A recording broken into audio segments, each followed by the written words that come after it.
Okay, first blue blaze of the day. Appalachian approach trail. Heading north.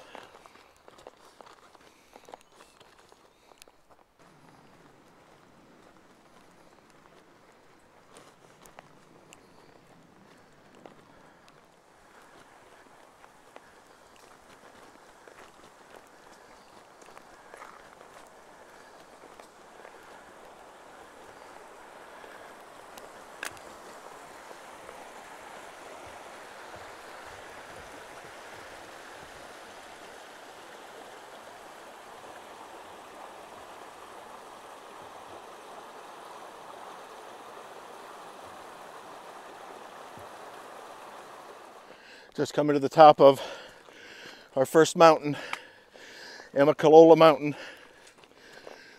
First hill we've been challenged on. We're just reaching our 15-minute point, so we'll stop, do a stretch break, make sure the gear is properly tightened up and comfortable, and then we will carry on. Looks like right here at the peak there's a bit of a campsite. So, okay, baby, yeah. Say hello. Hello. All right, here we go, guys. I realize a lot of folks don't like the approach trail and regret they had done it afterwards, but for us, it's actually been really good. It starts off a little steep, at least, you know, for us at this stage in the hike. But it really is sort of gradual ups and downs.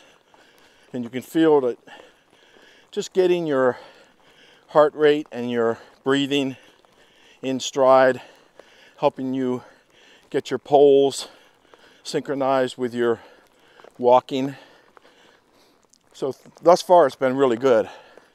Both of us have noticed that our breathing rates really needed some adjustment, and we were sort of breathing too hard for the level of exertion, and it was just a matter of sort of calming ourselves down. And as they say, the trail will provide and teach you, and it's already improved in the last, oh, we've been on trail about 45 minutes.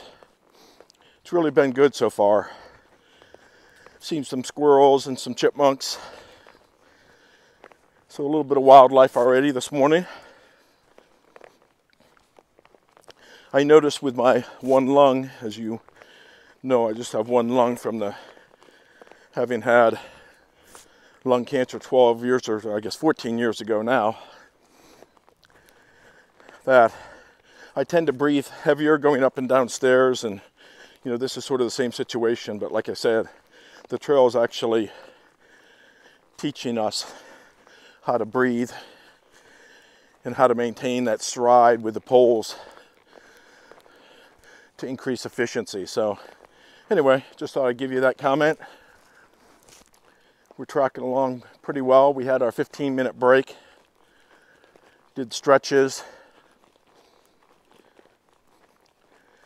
took a little water, made sure our packs were good, and haven't really had an issue since. So, okay, we'll continue along, let you know as we see things. As we were walking along, Rochelle pointed out this cross tree. Hope you can see it. And it reminded me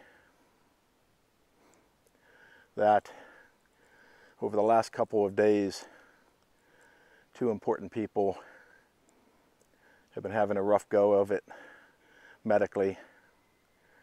Kathy and Lori. And they've been having medical issues, but it looks like both of them are, you know, getting the treatment they need and actually improving significantly. So I just wanted to let you know that Both of you are very much in our thoughts and in our prayers. Both Elle and I. Lori, I couldn't be happier to hear that your surgery went well and that you're recovering well. And Kit, what a model of strength you've been. Kiefer, can't wait to see you out on the trail coming up soon.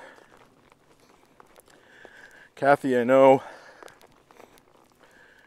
that, you know, coming out of chemo, there's so many side effects, but how strong you've been is just really an inspiration to not just me, who's been through it myself. You went through it a lot more gracefully than I ever did. And it does have side effects, but you're such a model of strength, seriously. And I just want you to know how much we love you and we're thinking about you. And, you know, this too shall pass and you can get back to your normal life. And, you know, I'm looking forward to seeing you soon. We'll knock this hike out and get together. Get some of Eric's tuna and venison and maybe elk and everything else. So you guys, seriously, Lori and Kit and Kathy and Eric, just want to take a moment to express our love and appreciation for you and know that you're in our thoughts and in our prayers. So we'll continue on in this solitude and we'll keep fighting this fight. You keep fighting yours. I believe right now we're coming down off of Amacalola Mountain. We've seen probably 25 day hikers. So continuing on here, gradually making our way down Amacalola Mountain. Get back to you later. As we came to the top, I think it's like Nimble Mill Creek.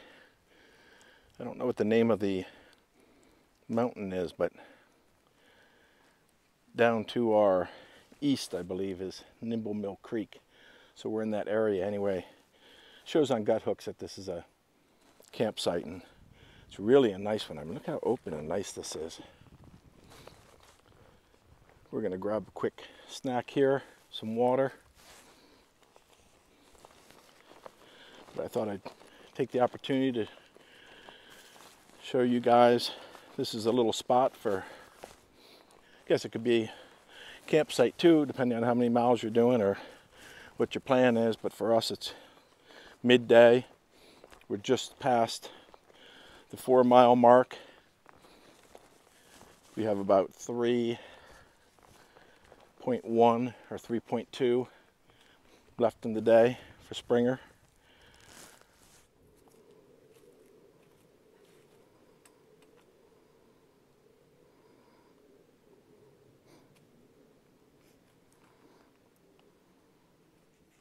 Oh, look how much I have left. I thought I drank a lot more than that. Oh boy, you hardly drank anything. Well, You know, but go and fill it up because we'll need it for nighttime since there's no water at Springer, it looks like. So This is our first water source at 5.5 miles on the approach trail. So it's a nice little spring just down the hill from the trail. I think I told you. I've got my little hydration kit here. I'll show it to you once it's filled up. That's good, baby. You actually have. But should I take it off down here? No, if you take it off there, it'll pour out. It will? Yeah. Oh, I see what the issue is. Yeah. That's an issue. It's an issue. Okay. It's not Can a I problem. just try it and see if it'll pour out? You can try, but make sure it's obviously. Oops. See, I put a inline filter, one of the Sawyer Minis, on the inline of her flow tube from her Camelback, and It flew out of the thing, but oh, So it'll at least come up. last. That'll be okay. That'll Yeah. work to go up. Well, it'll work, but yeah, that was a little bit of an error on my part. Okay, see you in a bit.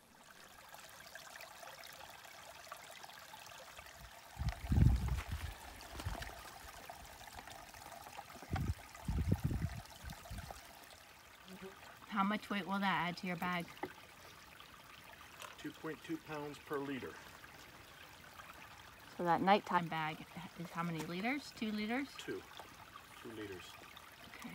And then 2 1-liter smart water bottles. All right.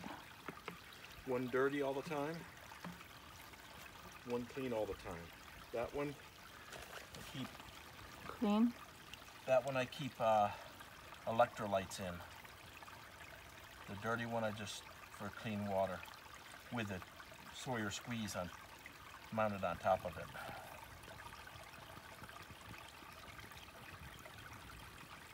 The problem with the squeeze is that it doesn't allow air to flow back into the bottle, so you can't get much out.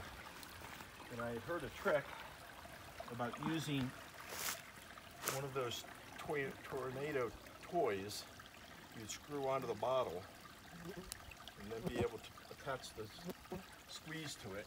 But apparently I misunderstood, because A, it doesn't fit onto the bottle, and B, they're both female ends. That's a female end and Sawyer's a female end, so they're not going to attach together. So I'll have to play with it over the course of the thru-hike and see which works best.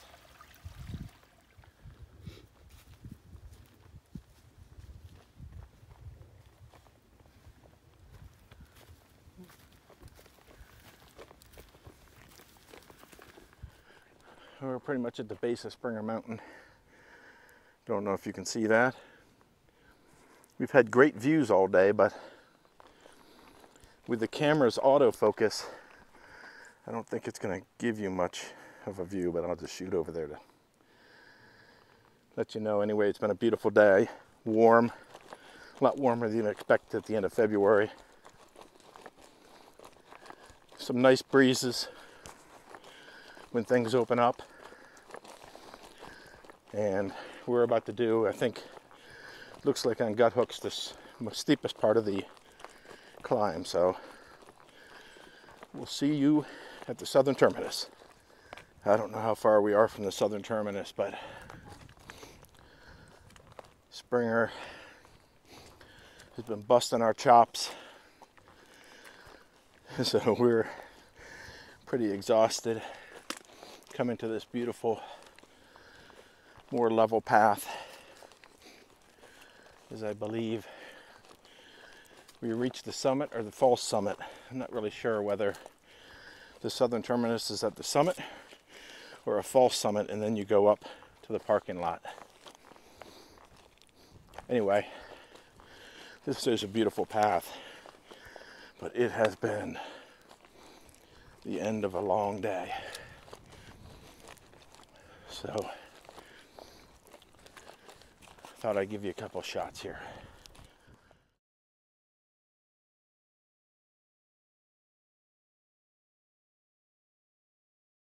Okay, the first tent setup at Springer Mountain Shelter, which you will see off to the side here.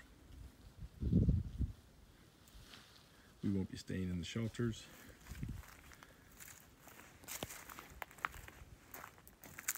That's where we are.